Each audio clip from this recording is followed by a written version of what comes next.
Bonjour, je m'appelle pour le... Moi, je ne connais pas grand monde ici, je connais quelques élèves, mais sinon, je vais me présenter. Je m'appelle Frédéric Fortier, je suis étudiant en philosophie à l'Université de Sherbrooke, à la maîtrise. Je m'intéresse aux perspectives critiques sur la libération animale, les perspectives anticapitalistes particulièrement, mais aussi un peu féministes, et marxistes et anarchistes. Avec Jean-Christophe Pagic, ici, on a fondé un groupe ici à Sherbrooke, groupe un peu informel, militant, un groupe antispéciste qui s'appelle Action Antispéciste Sherbrooke. J'aurais aimé ça pour venir les 2 autres jours, mais ça ne donnait pas. J'ai essayé de compenser par ma présence toute la journée, ma présentation, mes propositions, etc. Brièvement, juste avant de faire ma présentation, nous, ce qu'on fait à date, c'est assez modeste, mais quand même, ça reste militant. On cherche à politiser la cause. On a fait une dizaine de vigiles depuis la fin de l'année dernière, fin de l'automne. Et on a fait un atelier au mois de mai où on parle de la nécessité de politiser l'enjeu des droits des animaux. Et je vais reparler avec les actions pratiques qu'on peut faire vers la fin de ma présentation. On a fait quelques petites autres actions, l'action directe dans les épiceries, les lieux publics en collant sur des stickers antispécistes sur le paquet de viande, produits laitiers. On a fait des bannières aussi, avec des slogans antispécistes. Et aussi l'écriture de textes. On a une page Facebook qui s'appelle Action Antispéciste Sherbrooke. Donc il y a des textes de vulgarisation qu'on essaie de faire. Je ne sais pas si ça marche. On essaie.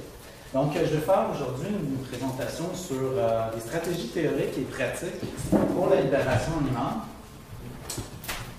J'ai divisé ça en 3 parties. Pour la stratégie théorique, je ne vais pas rentrer dans les arguments philosophiques ou les objections. Je sais qu'il y a eu, je pense, un atelier sur ça hier, je crois, sur ce qu'on peut répondre aux gens qui s'opposent aux droits des animaux, au véganisme, etc. Mais je pense que ce que je vais présenter, c'est plus complémentaire aux arguments philosophiques et à qu'est-ce qu'on peut, aux différentes approches théoriques. Donc, c'est ça vient avec. Donc, je vais parler de la théorie du point de vue animal. Je vais vous expliquer c'est quoi ses implications, la pertinence de cette perspective-là, parce que, en plus de l'immense pertinence de la critique qu'on fait du spécisme, vous allez voir, la question animale est ultra profonde et pour des raisons que je vais expliquer avec ça. Je vais parler aussi, je vais faire une critique des institutions qui reproduisent le spécisme. Bref, je vais faire 2 études de cas et donner d'autres exemples. Donc, les critiques qu'on peut faire, plutôt que de juste critiquer les individus, déplacer notre critique sur les institutions pour comprendre les bases du système spéciste, la suprématie humaine. Et je vais conclure avec les stratégies pratiques, les actions politiques qu'on peut faire pour la libération animale. Donc, je sais que comme vous disiez ça 2 tiers ou 1 tiers. Donc, la théorie du point de vue animal, c'est... en fait, il y a plein d'auteurs qui parlent de point de vue animal. En anglais, on dit animal standpoint. Je vais parler des interprétations d'un philosophe américain, Stephen Best. Mais il y a d'autres auteurs qui parlent d'animal standpoint, point de vue animal, comme des féministes comme Carol Adams, Joséphine Donovan. Je vais parler des animaux de la guerre. Dans le livre que je me base beaucoup pour les présentations, pour les analyses que je vais faire, les auteurs au début du livre parlent de animal standpoint. Donc, il y a plein d'autres auteurs que Stephen Best qui parlent de ça, mais je vais quand même reprendre ces interprétations parce que je trouve qu'elles sont quand même bien formulées et c'est assez simple à comprendre. Juste avant de vous dire, en fond, la théorie du point de vue, je sais qu'en épistémologie, on présente ça, c'est d'un point de vue de la connaissance par rapport à, par exemple, l'épistémologie féministe. Je vais plus insister sur l'approche historiographique, donc de l'écriture de l'histoire. Parce que c'est vraiment ça un peu, réécrire ou en tout cas relire l'histoire, mais du point de vue animal. Donc c'est un peu en continuité avec des perspectives qui regardent l'histoire non du point de vue des dominants, mais des dominés. Donc comme la théorie marxiste, féministe, antiraciste, postcoloniale. Bon, les marxistes, du point de vue des... on regarde l'histoire, vraiment, l'histoire populaire de la classe ouvrière, etc., Howard Zinn, des auteurs comme ça. Théorie féministe, justement, on réhabilite les femmes qu'on a rendues invisibles dans l'histoire, il y a toute une historiographie féministe, etc. Mais toutes ces perspectives-là, jusqu'à récemment, en tout cas, ouais, ces dernières décennies en général, étaient anthropocentristes. Disons qu'il n'y avait pas vraiment de théorie. Ben, il y avait des auteurs, il y avait des anthropologues qui commençaient, mais il n'y avait pas de synthèse. Et cette perspective-là, je cherche à faire une synthèse dans une perspective antispéciste. Donc, de regarder l'histoire du point de vue des dominants, non pas des dominants, mais des dominés, mais en déplaçant le focus des humains qui se font dominer, le groupe humain, sur les animaux qui se font dominer par les humains. Et vous allez voir, quand on regarde l'histoire du point de vue animal, on comprend des choses qu'on ne comprenait vraiment pas, et c'est vraiment extrêmement éclairant. Donc, je cite Stephen Bell dans son dernier livre, The Politics of Totalitarianism, 2014. La thèse principale de la théorie du point de vue animal est que les animaux ont été des forces clés déterminantes dans la psychologie humaine, la vie sociale, l'histoire globale, et que la domination des humains sur les animaux non humains sous-tend la domination des humains les uns sur les autres et sur le monde naturel. Donc, modeste comme thèse. Donc, selon lui, selon Best, on a une tendance dans les sciences humaines, en histoire, anthropologie, sociologie, à rendre les animaux totalement invisibles, à ne pas les inclure dans notre histoire, dans l'histoire des sociétés humaines. Un peu comme si les animaux étaient juste des ressources, la matière passive, ce ne sont pas vraiment des sujets, mais des objets, du moins c'est ce que l'historiographie humaine, traditionnelle, humaniste, spéciste, a eu tendance à faire.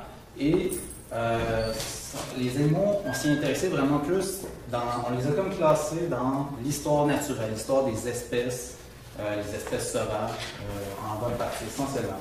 Sous prétexte que, pour les sociétés humaines, il n'y aurait pas grand-chose à dire. Mais comme vous allez voir, au contraire, il y a énormément de choses à dire. Et quand on regarde l'histoire du point de vue animal, on peut éclairer des phénomènes comme l'apparition de la hiérarchie, l'esclavage, le patriarcat, le colonialisme, la guerre à grande échelle, le racisme, j'ai oublié d'écrire, mais aussi le rôle des animaux dans la crise écologique. Donc, je vais revenir en arrière, faire un petit retour de 10 000 ans avec la domestication animale. Je vais aller vite, c'est 10 000 ans. Je ne vais pas faire ça. Je ne vais pas être exhaustif, là. Mais donc, il y a 10 000 ans, les humains, les peuples pastoraux, venant d'Asie centrale, essentiellement, se sont mis à domestiquer, dans ce qu'on appelle le croissant fertile, qui va être l'épicentre de la domestication, domestiquer des plantes comme le blé, l'orge, mais aussi à domestiquer des animaux. Je dis domestiquer, bon, dominer, c'est le mot de domestication, ça peut être comme un euphémisme, en tout cas concernant les animaux. Et c'est ça, domestique, domine des moutons par exemple, des chèvres, et par la suite des bovins, des cochons, des chevaux et d'autres animaux. Donc, il y a 10 000 ans, les Homo sapiens émergent dans cette zone-là, et disons, l'histoire des sociétés humaines depuis va être indissociable de cette domination-là. Et ça va changer beaucoup de choses dans la psyché humaine, mais dans les sociétés humaines. Il va y avoir comme des changements dynamiques. En fait, ça va être un long processus qui s'étale sur des millénaires, mais à partir d'un certain moment, à partir d'une sédentarisation, on voit vraiment des dynamiques qui se mettent en cours, le changement d'alimentation, il y a de nouvelles formes d'approvisionnement alimentaire, de fabrication de vêtements, mais aussi le développement des transports, des individus, mais de biens, bientôt, et donc d'accumulation de biens, d'enrichissement et donc de possibilités de stratification sociale. Donc, avec les richesses, les animaux deviennent des propriétés, vraiment, carrément. Et même selon Stephen Bell, c'est Jim Mason que je vais parler plusieurs fois, parce qu'il a écrit un livre de 300 pages dans les années 90, où il ne parle pas d'animal standpoint, mais tout son livre est écrit du point de vue animal, et il explique beaucoup de choses. Best, un chapitre de 20 pages, alors il explique un peu moins, mais quand même, on comprend le rôle des choses. Et eux, ils disent que l'exploitation animale, le spécisme, je pense que tout le monde sait c'est quoi, a offert un premier modèle d'oppression, peut-être même le prototype, c'est ce qu'ils défendent, et qui fut reproduit pour dominer d'autres groupes humains. Donc, c'est ça, avec la domination des humains sur les animaux, la psyché humaine commence à changer profondément. Il y a vraiment Jim Mason parle de psyché de la domination, vraiment. Et la vision des animaux change beaucoup. Autrefois, les peuples chasseurs-cueilleurs avaient une vision comme animiste du monde, où les animaux étaient vénérés, étaient craints. On était prédateurs, mais nous aussi, on pouvait être la proie. Et donc, c'était une relation qui était quand même vraiment différente. Mais à partir de la domination des humains sur les animaux, à partir de la domestication, tout change. Les animaux passent d'un statut d'être vénérés et craints à l'état d'esclaves, propriété et marchandises. Donc, je vais vous expliquer pourquoi je dis ça. Les sociétés pastorales, je veux dire tout simplement, c'était des peuples eurasiens, là, ça serait long entrer. Les peuples comment? Comment tu dis les peuples? Eurasiens. Eurasiens, je pense que ça va être ouais, eurasiens. C'est des ancêtres des Mongols, d'Asie centrale, turkmènes et autres. Il y a plein de groupes ethno-linguistiques, mais je ne vais pas entrer dans les détails. Donc, c'est ça.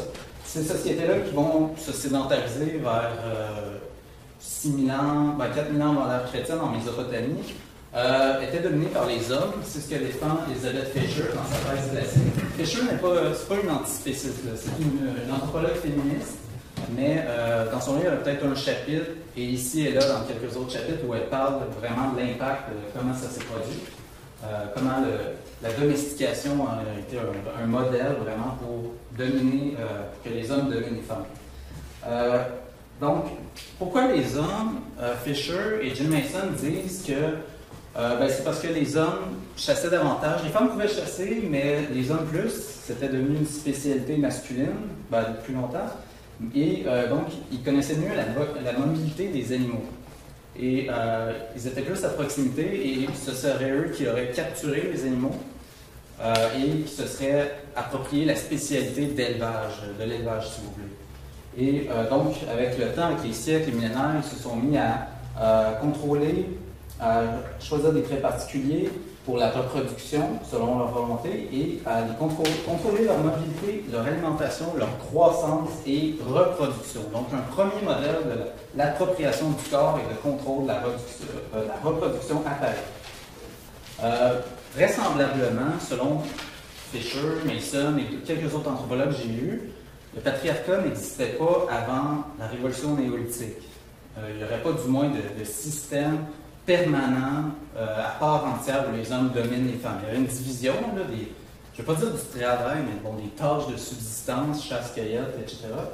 Mais ça n'existait pas. Et ça va bientôt se mettre en marche. Donc, dans toutes les civilisations, en Mésopotamie et après, où vraiment on voit que l'élevage est pratiqué, on voit que c'est les hommes qui dominent et qui vont prendre le pouvoir dans les institutions. Essentiellement, Fisher et Mason, ce qu'ils défendent, c'est que dans le contrôle de la reproduction, les hommes auraient compris leur rôle dans la procréation qui avant n'était pas compris, parce que les femmes, un peu comme les animaux, étaient vues comme des êtres puissants, des déesses qui enfantent, qui donnent la vie et qui ont des pouvoirs mystérieux. Et parce que la procréation n'aurait pas été comprise à l'époque, sauf que là, à partir de ce moment-là, ils vont comprendre que c'est eux qui dominent, qui contrôlent, et faisant ça avec les animaux, qui feraient pareil avec les femmes, et vous allez voir avec d'autres humains, comme les esclaves. Et c'est ça. D'autres historiens, comme Carl Jacobi, il dit qu'avec le besoin de main-d'œuvre en Mésopotamie, quand ces peuples-là vont se sédentariser, pour l'agriculture, on va avoir un besoin de main-d'œuvre grandissant pour l'agriculture, donc à cause du travail agricole. Et tous les nouveaux besoins de la société, la société se dynamise, il y a des métiers, donc ça se complexifie. Et aussi la guerre qui va devenir une institution, donc on a besoin de soldats. Et la main-d'œuvre, où est-ce qu'on la prend? Le moyen le plus efficace, c'est de contrôler la reproduction des femmes. Donc, soit pour produire des esclaves, ou sinon, comme héritier, transmettre la propriété, transmettre la terre, les animaux et toutes les richesses, si vous voulez. Donc, progressivement, un système patriarcal avait commencé déjà chez les peuples pastoraux. Quand je dis peuples pastoraux, vous voyez des peuples qui ont des troupeaux et de moutons et qui se déplacent d'un poste à l'autre et qui éventuellement vont se sédentariser. À Sumer, par exemple, donc, les esclaves étaient gérés comme le bétail. Les mâles étaient castrés et les femmes étaient utilisées, exploitées, si vous voulez, pour produire des esclaves. Tout comme les animaux femelles, on prend leurs petits et avec l'esclavage humain, on va faire un peu pareil, on s'approprie. Jacobi, lui, dit, il y a lui, mais en fait, il y a d'autres auteurs. Mason parle de ça, qu'il y a des instruments, des technologies de domination, comme le fouet, les collets, les chaînes, et des pratiques comme le marquage au fer pour désigner la propriété, le travail forcé, la vente dans les encans, apparaissent et vont être reproduits sur les humains. Donc, l'esclavage animal est la base de la civilisation et l'esclavage humain va vraiment venir avec. Donc, apparaît le patriarcat, l'esclavage et bientôt d'autres phénomènes. Donc, au contact de d'autres sociétés, ces peuples-là ils vont répandre leur modèle et vendre des esclaves comme on vend des animaux, s'enrichir et s'approprier, exploiter des humains, des animaux pour le travail ou d'autres tâches, pour les humains pour les tâches domestiques, les transports ou même la guerre. Les sociétés pastorales étaient des peuples expansionnistes et militaristes, vraiment guerrières, et car ils avaient besoin de ressources, ils avaient besoin de terre pour les troupeaux et l'accès aux réserves d'eau. Ce qui les amenait en conflit avec d'autres sociétés pastorales ou d'horticulture qui n'avaient pas encore, qui avaient domestiqué des plantes mais pas encore des animaux, ou des chasseurs-cueilleurs. Et donc, il va y avoir des conflits éventuellement. La guerre va vraiment prendre une ampleur vraiment importante à partir du moment de la domestication de certains animaux. Quand je vous dis la guerre, à quoi vous pensez, mettons, en général, probablement des chars d'assaut, des avions ou... Regarde, on prend des chevaux. Des chevaux, ah ouais, c'est ça. Ouais, mais là, je garde ça pour la fun. Ben c'est ça, ils vont utiliser les animaux comme véhicule de guerre. Parce que les animaux, évidemment, sont, malgré eux, vont être très efficaces pour faire la guerre et servir à tuer des humains. C'est ça, les avions, les drones, les tanks, les chars d'assaut, hein, vraiment, ça apparaît au 20e siècle. Donc, ça veut dire, on a près de 6000 ans au moins, même un peu plus, mais certainement depuis la domestication des chevaux 4000 ans avant l'ère chrétienne, la plupart des guerres dans l'histoire de l'humanité vont être possibles grâce à l'exploitation des animaux. Donc, pendant des millénaires, les animaux vont servir de véritables véhicules de guerre. C'est ce que soutient John Sorensen, un sociologue canadien. Et parce qu'ils étaient nécessaires pour le transport des soldats, la nourriture, l'équipement, les chariots, etc. Et ils présentaient beaucoup d'avantages militaires, stratégiques. Ils fournissaient une grande vitesse, mobilité, et ils permettaient des techniques plus sophistiquées pour les attaques, les raids notamment. Il y a plein de raisons à ça. Quand vous êtes sur un animal, vous avez, au-delà de la vitesse et de la mobilité, vous avez une bonne vision du champ. Vous êtes en position hauteur, en bonne hauteur, donc vous surplombez l'ennemi qui est à votre merci, vous pouvez le terrasser. Et donc, lorsqu'il s'enfuit, lorsque vous l'avez vaincu, vous pouvez en plus le pourchasser, le capturer, le réduire à l'esclavage. Donc, je ne suis pas en train de dire qu'il n'y avait pas de guerre avant, mais c'est ce que plusieurs historiens, anthropologues, chercheurs soutiennent qu'à partir de ce moment-là, la domestication qui va se généraliser, les guerres n'auraient probablement pas pu connaître la même ampleur sans l'exploitation des animaux. Donc, on se sert des animaux, on les exploite, on les domine pour dominer des humains. Je donne quelques exemples rapides. Alors, ils ont commencé avec des ânes, des bovins. Par la suite, des éléphants de guerre en Inde, Sri Lanka, Cambodge, Perse. Les chameaux de guerre, les Perses les utilisaient. Les Arabes au Moyen-Âge, vraiment les chameaux de guerre ont été essentiels pour l'expansion de l'islam. Celle-là, je crois que c'est les Turcs dans l'Empire ottoman, début du 20e siècle. Donc, il y a encore la Première Guerre mondiale, donc à peine un siècle, on utilise encore des chameaux pour la guerre. Voilà. Ouais. Je pense que ça touche pas non seulement c'est des animaux et des instruments de garde, mais aussi plutôt la chasse a peut-être été un moteur aussi de l'esprit de violence. D'avoir des. Ouais, les armes, les les armes, elles ont été perfectionnées d'abord dans un but de chasse, peut-être, et éventuellement dans un but de conquérir ton voisin humain. Ouais, c'est ce qu'il a dit. Je pense que c'est Mason. Ouais, je pense que Jim Mason dit ça, que dans le fond, à cause que les hommes, avec les instruments de chasse, le rôle qu'ils avaient déjà, ils auraient été un peu prédéterminés à la violence et ça aurait continué dans l'élevage et que la guerre serait comme devenue une variante pour la chasse. Ouais, j'avais écrit, j'ai oublié de le dire, mais je le dis, merci. Ouais, donc c'est ça. Bon, les chameaux, les chevaux, Christian m'a précédé. Les chevaux, hein, les animaux à la guerre, c'est vraiment incontournable. Bon, en Antiquité, en Assyrie, Babylone, Égypte, les Macédoniens, Alexandre le Grand. Au Moyen-Âge, les Mongols, hein, les immenses conquêtes, hein, c'est vraiment Gengis Khan, il n'aurait pas pu faire ça s'il était à pied. Bon, à l'époque moderne, également, les Espagnols contre les Incas, les Aztèques, les Européens, la colonisation dans les Amériques. Donc, les animaux ont des rôles vraiment extrêmement importants. Ce qui montre déjà, en bonne partie, c'est un facteur parmi d'autres, mais un vraiment incontournable, que beaucoup de peuples en ont colonisé et dominé d'autres, pas vraiment parce qu'ils étaient supérieurs intellectuellement, mais plus parce qu'ils avaient des avantages, que ce soit par rapport aux animaux, aux ressources disponibles. Je ne veux pas dire aux animaux, mais les ressources alimentaires, les animaux qu'ils exploitaient, ou sinon l'exploitation de métaux. Bon, il y a peut-être toute la stratégie militaire, mais sinon, c'est pas nécessairement une question de supériorité intellectuelle. On garde les commentaires pour la fin ou on peut le faire? Libre à vous. Parce qu'un truc qui a pris exactement ton point, c'est ce que tu m'as fait écouter récemment, Jared Diamond, Guns, Germs and Steel. Il fait la map du monde, puis il montre où les animaux domesticables, en un certain sens, étaient, puis que les peuples en Amérique du Nord, en Amérique du Sud, n'avaient pas d'animaux qui étaient possibles d'être domestiqués. Puis quand les colons sont arrivés sur des chevaux, premièrement, les Incas, c'était les Incas qui trouvaient ça vraiment très impressionnant, voir les gars arriver en montant des chevaux.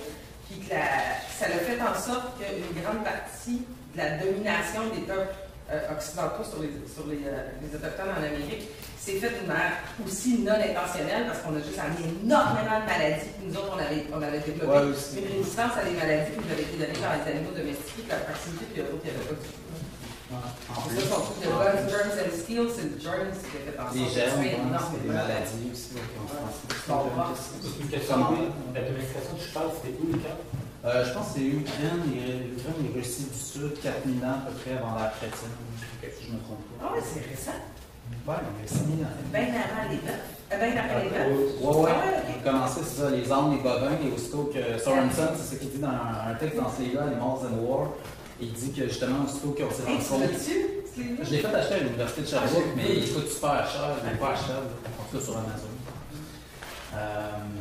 Ouais, c'est ça, il dit dans son texte justement qu'on a commencé, les pastoraux ont commencé avec les ânes, les bovins, et aussitôt qu'ils ont vu que les chevaux présentaient des meilleurs avantages, ils s'en sont servis et se sont rendus compte que c'était plus efficace pour tuer d'autres humains et les coloniser. Donc, doublement tragique.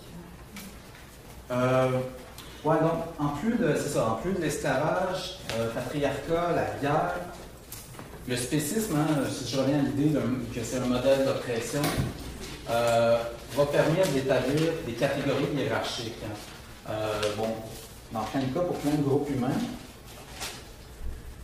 Bon, peut-être, avant de passer avec ça, peut-être par rapport à la guerre, justement, je pense que Bess dit ça souvent, qu'à la guerre, l'ennemi n'est pas vraiment un humain, toujours déshumanisé. On présente toujours l'autre comme étant un chien, un porc, un rat, cafard, la vermine. Donc l'autre n'est jamais un humain. Au contraire, on le déshumanise en l'animalisant.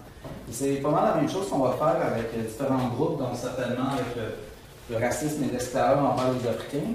Dans la littérature coloniale européenne, si je parle des derniers siècles, du 17e à 19e siècle, mettons, il y a sans cesse des références aux animaux, particulièrement les primates. Les Européens nommaient les Africains de singes, de babouins, de gorilles, même de bêtes noires, littéralement, bêtes noires, qui vivent dans la jungle, qui ne sont pas civilisées, et leurs langues sont associées à des langues animales, primitives, donc inférieures, ils ne sont pas vus comme civilisés, et donc irrationnels, et pouvant être exploités comme les animaux. Et pas d'âme. Pas d'âme, oui, c'est vrai. Ouais, ils sont pas chrétiens. J'ai quelques citations aussi, justement, pour en rajouter, mettre en crise encore plus. C'est dans le livre de Patterson. Il en sort beaucoup, là, je vais en sortir qu'une couple, là, mais c'est des citations racistes, je veux dire. Mais on fait le lien justement avec le spécisme. Donc, il dit que, bon, les exemples qu'il donne, je ne sais pas si c'est en anglais, Charles Lyell ou Charles Lyell, oui, fondateur de la géologie, affirmait que chaque race d'homme a sa place, tout comme les animaux inférieurs. Georges Cuvier, pionnier de l'anatomie comparative, écrivait que les Africains étaient la plus dégradée des races humaines, dont les formes s'approchent le plus de la brute. Paul Broca, médecin et anthropologue, soutenait que le cerveau du nègre tend à se rapprocher de celui du singe. Robert Bennett Bean, lui, disait que les Noirs étaient des créatures intermédiaires entre l'homme et les orang-outans. Ici, je ne l'ai pas écrit, c'est toujours dans le livre de Patterson, mais en tout cas des généraux britanniques, rapportèrent que l'orang-outan est plus proche du nègre que le nègre de l'homme blanc. Donc, là, je pense que vous voyez un petit peu l'association. Bon, également avec les Premières Nations, les peuples autochtones, on les traitait de sauvages. Sauvages, ça réfère aux plantes, ça réfère aux animaux, ils ne sont pas civilisés, ils sont des bêtes sans âme, sans aucune raison, qui sont inhumains, non chrétiens, donc dangereusement proches des animaux. Donc, voilà. Donc, vous voyez un peu, c'est vraiment un modèle qui est récurrent et qui revient, époque après époque, sans cesse. Tu passes trop vite? Quoi? On va parler de ouais, ben c'est un peu semblable dans Less Than Human. Tu l'as-tu? J'ai vu des bouts, mais je ne l'ai pas compris. Ok, ouais. Ben, ça vient, c'est un peu le même pattern, disons. C'est un peu ça. Moi, je pense qu'il parle. Mais la différence, c'est que Patterson, c'est un antispéciste, David Livingstone Smith. Ouais, non, c'est ça, c'est un humaniste. Je pense pas que ce soit un antispéciste de ce que j'ai vu.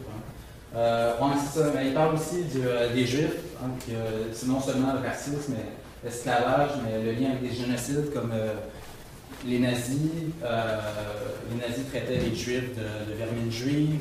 Je pense que le qualificatif à l'humanité qu'ils employaient plus, c'était cochon de juif. Donc, encore un autre modèle. Et Livingstone Smith en parle, Patterson, beaucoup, vraiment. Et il y a des témoignages de juifs. Certains antispécistes qui parlent de cette comparaison-là avec la Shoah. Les deux, c'est des holocaustes. D'ailleurs, le mot holocauste fait référence aux animaux. Je pense que ça a été changé, si je ne me trompe pas, après justement le génocide juif, en référence à la communauté juive. Ouais, c'est ça. Bon, peut-être juste brièvement, parce que je suis déjà passé pas mal de temps, l'impact environnemental, parce que si vous vous rappelez dans la thèse que Besda, il parle de. Il n'est pas d'accord avec ça. Il parle, Bess parle de comment la domination sur les animaux permis de dominer le monde naturel. C'est vrai, mais ça mérite peut-être des nuances, parce qu'avec la domestication des plantes, il y avait déjà une certaine déforestation, donc il y avait une certaine domination, mais l'élevage a accéléré ça, donc ça n'évalue pas totalement sa thèse. Mais bon, si je m'adressais à essentiellement à des néophytes, je prendrais le temps de tout expliquer, mais je pense que vous êtes au courant que l'élevage crée de la déforestation pour les pâturages, les gaz à effet de serre, toute la gestion du lisier, la pollution de l'eau, de l'air, de la terre. Les transports, il me semble qu'on ne l'explique pas souvent, mais c'est que les animaux prennent beaucoup d'espace dans les camions. Donc, ça prend beaucoup plus de camions, beaucoup plus de transports. Les abattoirs, c'est des infrastructures qui n'existeraient même pas si on était tous végans. Et bon, c'est du sang sans cesse, donc beaucoup d'eau pour rincer. La transformation, la congélation, etc. La pêche aussi a un impact considérable. On n'en parle pas beaucoup, mais de très loin, c'est les animaux les plus exploités. Les poissons, les crustacés, les tortues marines, les oiseaux, les dauphins. etc. Beaucoup dans ce qu'on appelle la pêche accessoire, là, avec les filets là, quand on pêche les poissons ou d'autres animaux. D'autres sont pris, comme les tortues ou les crustacés. Bon, la chasse, le piégeage, l'expérimentation animale. Les primates, il y a les souris et les lapins, mais bon, les primates. Également, les cirques, les zoos, aquariums, où de nombreuses espèces sont prises directement dans la nature et on les enferme ou on fait l'expérimentation animale. Il y a le rôle des petits animaux ici. Bon, aussi, je pense que vous savez, les abeilles, un rôle super important pour la pollinisation, les vers, pour la fertilisation des sols, et d'autres animaux, coléoptères, papillons, etc., pour d'autres rôles écologiques. Donc, ça c'est. Ça complète un peu ma partie sur le point de vue animal. Si je vous présente ça, c'est parce que, en gros, c'est pour dire qu'en plus des arguments éthiques, philosophiques, en plus de l'éthique de non-violence universelle qu'on défend, les véganes antispécistes, et c'est déjà radical et révolutionnaire, mais en plus, on peut comprendre l'apparition de la hiérarchie, l'oppression des humains et des autres animaux comme enseignés, et le rôle super important des animaux pour sortir de la crise écologique. Je ne suis pas en train de dire que ça réglerait la crise écologique, mais c'est une condition, la libération animale, c'est peut-être pas une condition suffisante, mais nécessaire. Donc, ça fait en sorte que notre mouvement est super profond, super important au 21e siècle. Et je pense que cette perspective-là est vraiment riche, elle nous permet de comprendre gros des choses. Et on devrait peut-être essayer de la faire connaître un peu plus, ce genre d'analyse-là. Parce que souvent, on se fait dire qu'on se préoccupe plus des animaux non humains que des humains. Mais techniquement, quand on explique des choses comme ça aux gens, ils voient qu'on peut comprendre que finalement, l'oppression des humains et des autres animaux sont liés. Donc, ça peut peut-être éclairer des gens et les inviter à se poser des questions sur, en effet, s'il n'y a pas un problème. Peut-être pas juste par humanisme, mais pour voir que finalement, c'est ça, la violence, les deux sont liés. En plus de la question environnementale. Donc, je pense que c'est le genre de perspective super importante qu'on devrait faire connaître. C'est pour ça que je voulais vous la présenter, en plus des arguments éthiques qu'on entend toujours.